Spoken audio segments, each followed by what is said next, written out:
સર્વે વૈષ્ણવોને જય શ્રી ગોપાલ. પુષ્ટિ સંહિતા ગ્રંથ ભાગ પહેલો, પાના નંબર 275 પરનો પ્રસંગ છે. શ્રી ગોપાલલાલે વડના કાષ્ટના ટુકડામાંથી પલકમાં ઘેઘૂર વટવૃક્ષ પ્રગટ કર્યું. બોલ શ્રી ગોપાલ લીલા કી છે. પાંચા ભાભા કોળિયાકના કેશુ કુંડલની પોથીજી પધરાવીને પ્રસંગ કહેવા લાગ્યા. પ્રથમ મંડપ ચોકી સમાજનો થયો હતો. ત્યાં કેશુ કુંડલ કોળિયાકવાળા પધાર્યા હતા. તે અષ્ટાંગ ભગવતી હતા. ઘણા અનુભવી ને ચતુર હતા. તેમણે પ્રભુ શ્રી ગોપાલલાલના 9 આખ્યાનની ટીકા લખી હતી.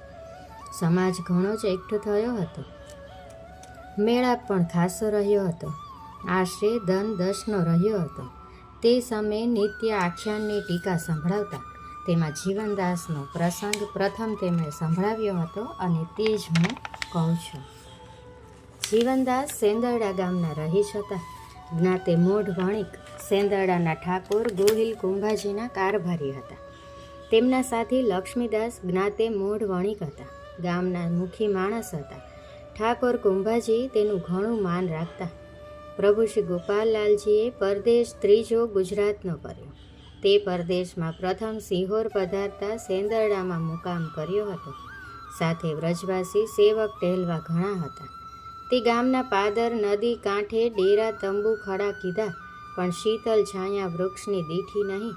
ત્યારે વ્રજવાસી બોલ્યો, જે રાજ, અહીંયા શીતલ છાયા વૃક્ષની દીસતી નથી તો રાજની શું ઈચ્છા છે? ત્યારે શ્રીજીએ કહ્યું કે જે કોઈ સૂકા કાષ્ટને લઈ આવો. ત્યારે થોડે દૂર જઈને વ્રજવાસી એક સૂકા વડના કાષ્ટને લઈ આવ્યો. તે સમયે તે કાષ્ટ એટલે કે લાકડું લઈ આવ્યો. તે સમયે તે કાષ્ટને ભૂમિ વિશે ગારતા એટલે કે ખાડો કરી શ્રીજીએ પોતાના કર કમલસુ બોયો એટલે કે રોપ્યો. આપશ્રીએ તેના પર કૃપા દ્રષ્ટિ કરી નેત્રદાન થતાં વડના સૂકા કાષ્ટમાં નવચેતના આવી ને દ્રષ્ટિએ જોતા પલકમાં તો ઘેઘૂર ઘટાદાર વડનું વૃક્ષ નવપલ્લિત દીઠું. જો તરફ શાખા પ્રસરીને 20 હાથનો આશરે ઘેરાવ દીઠો. 9 પલ્લવ વૃક્ષ નીચે ડેરા કીધા. વ્રજવાસી સર્વે અચરજ પામ્યા. ગામમાં ચર્ચા ચાલી કે કોઈ ગુસાઈ બાલક પધાર્યા છે, તેણે કંઈક ચમત્કાર સર્જ્યો છે. તેવી વાત જીવરાજભાઈ તથા લક્ષ્મીદાસે પણ જાણી. કોઈ મહાપુરુષ પધાર્યા છે તેમ જાણીને તે દર્શન કરવાના બાને પાદર આવ્યા.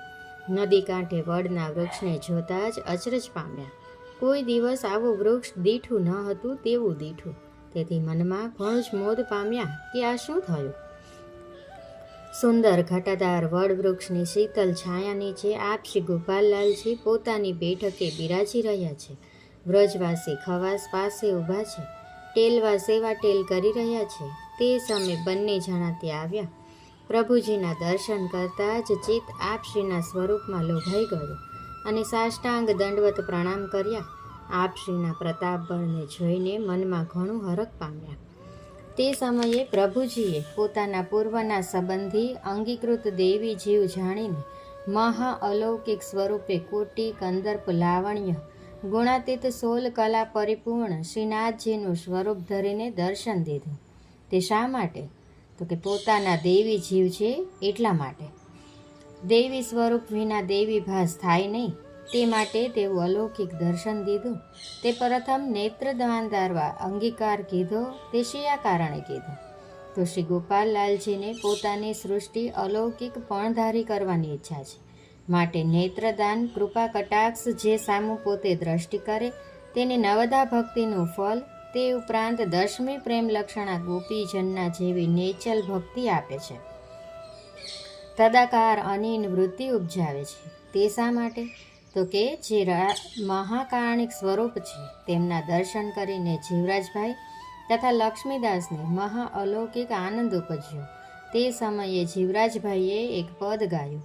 જોલું હરિ આપન કો ન દિખાવે, તોલું સકલ સિદ્ધાંત માર્ગ કો, પઢે સુને થે ન આવે, શ્રી વૃંદાવન અખિલ ચંદ્રમાં જનજીવન સ્વાદ ચખાયો. દર્શનના ભાવાવેશે કરીને તે સમયે હર્ષાશ્રુ આવ્યા. અંગ રોમાંચિત થઈ ગયું અને ગદગદિત કંઠે વિનંતી કરી કે રાજ, આપના સ્વરૂપને અમુ જીવ શું સમજી શકીએ? જીવરાજભાઈ તથા લક્ષ્મીદાસ બંને કર જોડી નતમસ્તક કરી ઊભા રહ્યા. પાસેના વ્રજવાસી ખવાસે સર્વ હકીકત દર્શાવી. તે સાંભળીને તેમનું મન અતિ લોભાઈ ગયું. રાજના ચરણમાં પડી વિનંતી કરી કે રાજ અમને સનાથ કરો. પોતાનો દૈવી જીવ જાણી, સખા રહસ્ય લીલાનો અનુભવ જાણી, તે સમયે કૃપા કરીને પોતાનો કરકમલ જીવરાજભાઈના મસ્તક પર ધર્યો અને કહ્યું, જે જીવનદાસ ઉઠો. તેથી કવિ છાપ આ નામની રાખી છે. જીવરાજભાઈએ તેવા સ્વરૂપના દર્શન કર્યા. તેવું સ્વરૂપ હૃદય કમલમાં ધારણ કરીને વિનંતી કરતા બોલ્યા કે જે મહારાજાધિરાજ, હું આપશ્રીની ઘણા સમયથી રાહ જોઉં છું, જે ક્યારે દર્શનની પ્રાપ્તિ થશે. માટે રાજ મહેદ કૃપા કરી દર્શન આપ્યું છે, તો રાજ અમારા ગૃહે પધારી અમને સનાથ કરો, અમારા ગ્રહ પરિવારનો અંગીકાર કરો. એમ કહી રાજના ચરણ સ્પર્શ કર્યા. જે મહારાજ જીવ તો અપૂર્ણ છે, ગ્રહરૂપી અંધકૂપમાં પડ્યો છે, માયાને વશ ભૂલ્યો છે. આપ તો દયા નિધાન, કરુણા નિધાન, કરુણાના સાગર, અદય દાન દાતા, શરણાગત વત્સલ, કૃપા નિધાન છો. જીવ તો સદા દોષ નિધાન છે. જીવને સદબુદ્ધિ સત્ય ભક્તિ આપવા દેશાંતર પધાર્યા છો. તમારા ચરણની રજ તે સર્વ તીર્થને ઉજાડે છે, પાવન કરે છે. એવા પરિપૂર્ણ પુરુષોત્તમ છો, તો રાજગ્રહને વિશે પધારી સેવક કરો. પ્રભુશ્રીએ જીવરાજભાઈના એવા દીન વચન સાંભળી તેનો અનન્ય ભક્તિભાવ જોઈને આજ્ઞા કરી કે તારા ભાવના કારણે તો અહીંયા પધાર્યા છીએ, તું સર્વ તૈયારી કર, અવશ્ય તારો અંગીકાર કરશો. પ્રભુશ્રીની અમૃતતુલ્ય વાણી સાંભળી જીવરાજભાઈ તથા લક્ષ્મીદાસે આપને મનુહાર કીધું કે રાજ અમારું વડું ભાગ્ય. એમ કહી દંડવત પ્રણામ કરી બંને જણ ઘર ભણી વળ્યા. જીવરાજભાઈ તથા લક્ષ્મીદાસ ઠાકોર કુંભાજીને મળીને સર્વ વાતથી વાકેફ કર્યા. કુંભાજી આ વાત સાંભળી ઘણો હરખાણો અને બોલ્યો, મારા સદભાગ્ય, તમ જેવા ગુણીજનના સંગથી મને મહાપુરુષના દર્શન થશે. અને હર્ષાવેશમાં આવીને બોલ્યો, જીવરાજભાઈ, તેમને આપણા ગામમાં પધરાવી લાવવા માટે સામૈયાની સર્વ તૈયારી કરો. ગામને વિશે, ગ્રહને વિશે આશોપાલવના તોરણો બાંધવામાં આવ્યા. નારી વૃંદ અવનવા વસ્ત્રાલંકાર સજી, અક્ષત કુમકુમ પુષ્પની માળાઓથી થાળ સજ્યા, શિર પર કળશ ધારણ કરી સર્વ કોઈ સામૈયામાં સામેલ થયા. ઢોલ શરણાઈના વિવિધ નાદો સાથે સામૈયું લઈને ગામને પાદર પ્રભુ શ્રી ગોપાલલાલજી જે વડ તળે બિરાજી રહ્યા છે ત્યાં સામૈયું લઈને આવ્યા. જીવરાજભાઈ તથા લક્ષ્મીદાસ તથા કુંભાજી ગોહિલ અને તેના ઠકરાણાઓએ દંડવત પ્રણામ કર્યા. શ્રીજીના ભાલ પ્રદેશ ઉપર તિલક કરી પુષ્પની માળા શ્રીકંઠમાં ધારણ કરાવી અને મનુહાર વિનંતી કરી કે મહારાજાધિરાજ અમારા ગ્રહને વિશે પધારી અમને સનાથ કરો. ભક્ત મન મનોરથ પૂરક પ્રભુ સર્વ વ્રજવાસી પરિચારકો સહિત સામૈયા સાથે સેંદરડા ગામમાં પધારવા ચાલ્યા. બજારો આશોપાલવના બંધનવારથી શણગારવામાં આવે છે. માર્ગ ઉપર સુગંધી રંગબેરંગી પુષ્પોના પગર પાથરવામાં આવ્યા છે. આ રીતે સામૈયાનો ઠાઠમાઠ અદ્ભુત શોભી રહ્યો છે. જય હોના શબ્દોનો ઉચ્ચાર થઈ રહ્યો છે. નારી વૃંદ સુમધુર કંઠથી ધવલ મંગલ ગાઈ રહ્યા છે. રાણો કુંભોજી પ્રભુજીના છડીદાર બન્યા છે. હાથમાં રૂપેરી ચાંદીની ગુચ્છાદાર છડી શોભી રહી છે. મસ્તક પર કેસરી રંગનો ફટકો શોભે છે. જીવરાજભાઈ તથા લક્ષ્મીદાસે કેસરી રંગના વસ્ત્રો ધારણ કર્યા છે. સામૈયાને શોભા અવર્ણનીય દિશે છે. ઢોલ શરણાઈ ઝાંઝ મૃદંગના સુંદર ગાન તાન સાથે સામૈયું કરી સૌ પ્રથમ જીવરાજભાઈના ગ્રહ વિશે પધાર્યા. જીવરાજભાઈના ગ્રહ વિશે સુંદર સુશોભિત મખમલના ગાદી તકિયાથી બેઠક સજાવવામાં આવી હતી. આપશ્રી બેઠકે બિરાજ્યા. પ્રભુશ્રીને પોતાના ગ્રહ વિશે પધરાવી જીવરાજભાઈ મહા અલૌકિક આનંદ પામ્યા અને ગદગદ કંઠે મનુહાર વિનંતી કરી, જે મહારાજ, ગ્રહ દ્વારા પુત્ર પુત્રાદિક દ્રવ્યાદિક આપનું છે. એવા ભક્તિભાવ સૂચક દિનવચન સાંભળીને શ્રીજીએ જીવરાજભાઈ તથા તેના સર્વ પરિવારને નામ સમર્પણ આપ્યું. સર્વોએ સાષ્ટાંગ દંડવત પ્રણામ કરી ચરણ સ્પર્શ કર્યા અને અઢળક ભેટ ધરી કૃતાર્થતા અનુભવી રહ્યા. જીવરાજભાઈને મહા અલૌકિક દર્શન જે આગળ થયું તેના ભાવાવેશે કરીને પોતાના પ્રભુ જાણી પોતે કેસરી સ્નાન કરાવ્યું. આપ શ્રીના ભવ્ય લલાટ પ્રદેશ ઉપર સુગંધીયુક્ત કુમકુમનું મંગલમય તિલક કર્યું. શ્રીકંઠમાં સુગંધી પુષ્પની માળા ધારણ કરાવી સર્વોએ શ્રીફળ ભેટ ધરી આરતી કરી ન્યોછાવર કરી સર્વે ગ્રહ પરિવાર સહિત કૃતાર્થ થયા. ગોહિલ કુંભોજી તથા તેના ઠકરાણા તથા લક્ષ્મીદાસ તથા મોરારદાસ આદિ લઈને ઘણાને નામ સમર્પણ આપ્યું. સર્વોએ આપ શ્રીના ચરણ સ્પર્શ કરી ભેટ ધરી અને અનન્ય પ્રેમ લક્ષણા ભક્તિના ઉપાસક થયા. એવું મહાપ્રભુજીનું અલૌકિક દાન છે. આપ શ્રી બેઠકે બિરાજી રહ્યા છે. પ્રભુશ્રીની રસભરી કૃપાદ્રષ્ટિ સર્વ ઉપર વરસી રહી છે. પ્રભુશ્રીની અમૃતતુલ્ય સુધારસનું પાન સેવક વૃંદ કરી રહ્યો છે. અનન્ય પ્રેમ લક્ષણા પુષ્ટિ ભક્તિના સ્વરૂપને સમજાવતા ગોપીજનોનું દ્રષ્ટાંત આપી તેના ભાવને સમજાવી રહ્યા છે. પ્રભુજીની અલૌકિક વાણી ચાતુર્યથી સર્વજન આનંદ પામી રહ્યા છે. પોતાના પ્રાણપ્રેષ્ઠ હૃદય સમ્રાટના તેજોમંડિત મુખચંદ્રના દર્શન કરતા સેવક સમુદાયના નેત્ર ચકોર દ્રષ્ટિથી લોભાઈ રહ્યા છે. રતનબાઈ અને લાડબાઈએ શ્રીજીના ચરણ છોઈને વિનંતી કરી કે રાજ, ગોપીજનોને જે મહારાસનું સુખ આપ્યું હતું તે લીલાના દર્શનના સુખનું સદભાગ્ય અમને ક્યારે પ્રાપ્ત થાય?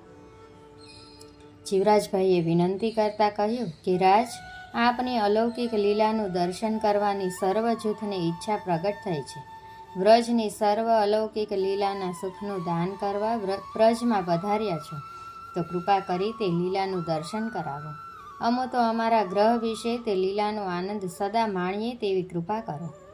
નિજજન ઉપર અનુગ્રહ કરવા જ ભૂતલ ઉપર પધાર્યા છે તેવા પ્રભુજીએ જીવરાજભાઈની વિનંતીથી પોતાના નિખમણીમાંથી અલૌકિક તેજ પુંજ સહિત મહારાસનું દિવ્ય દર્શન સર્વજૂથને કરાવ્યું. સર્વજૂથ અલૌકિક લીલાના દર્શન થતાં સર્વ મુગ્ધ બની ગયા અને જીવરાજભાઈને 10મી અવસ્થા પ્રાપ્ત થઈ. ત્યારે પ્રભુજીએ જીવરાજભાઈનો હસ્ત પકડીને કહ્યું, જે જીવનદાસ ઉઠો. ત્યારે જીવનદાસને શુદ્ધિ આવી અને રાજના ચરણમાં સાષ્ટાંગ દંડવત પ્રણામ કર્યા. તે સમયે શ્રી ગોપાલલાલજીએ મહિન્દ કૃપા વિચારીને પોતાના શ્રીમુખના ચરવિત ઓગાળ જીવનદાસને આપ્યો. જે રીતે ગુસાઈજીએ ગુંગા ગોપાલદાસ પર કૃપા કરીને આપ્યો હતો અને પોતાના જશ પરાક્રમ ગૌરાવ્યા હતા તે નવ આખ્યાન, તેવી જ રીતે પોતાનો જશ ગૌરાવવાની ઈચ્છા થઈ. તેથી જીવરાજભાઈને ઓગળ આપ્યો. પ્રીત તો પુરાતન હતી, દેહ નવો તે માટે આપ્યો. તે ઓગળના પ્રતાપ બળ વડે જીવરાજભાઈને પ્રભુશ્રીના અલૌકિક દિવ્ય સ્વરૂપની સ્વરૂપનિષ્ઠા થઈ અને અલૌકિક દિવ્ય લીલાનો સાક્ષાત અનુભવ થતાં સૌ પ્રથમ જશનો ઉચ્ચાર કર્યો. તે સમયે જીવનદાસના કવિ અભોગથી શ્રી ગોપાલલાલજીના નવ આખ્યાનની રચના કરીને ગાયા. વંદુ ચરણ શ્રી ગોપાલ લાલના પ્રફુલ્લિત થાય મન, દર્શન માત્ર સકલા જુગના જીવ થયા પાવન. પ્રભુજી જીવનદાસની વાણી સાંભળી અતિ પ્રસન્ન થયા અને શ્રીમુખથી કહ્યું, જીવન તું અમારો છે, તેથી તને કૃપાનું દાન વિશેષ થયું છે. જીવનદાસ તથા લક્ષ્મીદાસે પ્રભુજીને વિનંતી કરી કે જે રાજ, આપની અલૌકિક દિવ્ય લીલાના દર્શન દાનથી હવે અમારું મન લૌકિકમાં ઠરશે નહીં અને આપ વિના અમારું જીવન ટકશે નહીં, એવો વિરહતાપ પ્રગટ થયો. જીવનદાસને લક્ષ્મીદાસનો અનન્ય ભગવદ્ ભાવ અને વિરહતાપ જોઈને પ્રભુજીએ પોતાના પાદુકાજી સેવનમાં પધરાવી આપ્યા અને આજ્ઞા કરતાં કહ્યું, પુષ્ટિ ભક્તિમાં પાદુકાજીની સેવા મુખ્ય છે. તેનું સેવન ચિંતવન કરવાથી, તેના દર્શન સ્પર્શ કરવાથી સર્વ પુષ્ટિ ભક્તિના અર્થ સિદ્ધ થાય છે. તે સ્વતંત્ર ફલરૂપ છે. તેની સ્નેહપૂર્વક સેવા કરજો અને કહ્યું કે જો જબ તો કો મેરો વિરહતાપ હોય તબ તું ઇનકો દર્શન કર્યો, સો તબ તો કો મેરો હી દર્શન હોય કો. એટલે કે જ્યારે તને વિરહતાપ થાય ત્યારે તું આ જે ચરણ પાદુકા જે પધરાવી આપ્યા છે એના દર્શન કરજો, એમાં તમને મારા જ સ્વરૂપના દર્શન થશે. કશળદાસ, જીવનદાસ તથા લક્ષ્મીદાસ બંને સંગી વૈષ્ણવ હતા. તેમની ભક્તિ અનેરી હતી. આ બંને ભગવદીઓને શ્રી ગોપાલલાલના સ્વરૂપનો ભર ઘણો જ હતો. અહનિશ પ્રભુજીની અલૌકિક દિવ્ય લીલામાં રસમગ્ન રહેતા, લૌકિકને તુચ્છ કરીને જાણતા, બહિર્મુખનો સંગ કે તેનું મુખ પણ ન જોતા, એવા એકાંતિક અનન્ય અટંકા ભગવતી હતા. પ્રભુ શ્રી ગોપાલલાલના પાદુકાજીની સેવા અષ્ટપ્રહર ભલી ભાતે કરતા, શ્રીજીને ઘણી ભાતે લાડ લડાવતા, વૈષ્ણવનો ભરભાર ઘણો રાખતા, પાદુકાજીના સેવનમાંથી નિત્ય દિવ્ય દર્શન દાનનો સુખ આપી પ્રભુજી સાનુભાવ જણાવતા. એવી રહસ્ય લીલાના સાક્ષાત અનુભવી હતા. તેના મુખની વાણી સાક્ષાત લીલાના અનુભવની જ છે. સર્વજ્ઞ પુરુષની વાણીની હદ હોતી નથી, તે લોક વેદાતીત હોય છે. હદ તે મર્યાદા ને હદ બહાર તે પુષ્ટિ વાણી, તે અલૌકિક વાણી છે. ભગવદ કૃપાપાત્ર જીવને જ તેનું દાન થાય છે. જીવનદાસને એવી કૃપા પ્રાપ્ત થઈ હતી, તેથી ભગવદ રહસ્ય લીલાનું વર્ણન તેમણે કર્યું છે. જીવનદાસના કવિય ભોગથી શ્રી ગોપાલલાલના 9 આખ્યાન તથા બાલ લીલા તથા પોંગડ લીલા તથા 16 પરદેશ, સુધારસ, પ્રેમ લીલા, ધોળ, સુખ વિલાસનું ધોળ, ખ્યાલ વગેરે પદોની રચના તેમણે કરીને પ્રભુજીના જશનો વિસ્તાર કર્યો છે. વાર્તા પ્રસંગ અહીંયા પૂર્ણ થાય છે. મારી કંઈ ભૂલચૂક થતી હોય તો દાસના દાસ જાણીને ક્ષમા કરશો. સર્વે વૈષ્ણવોને જય શ્રી ગોપાલ.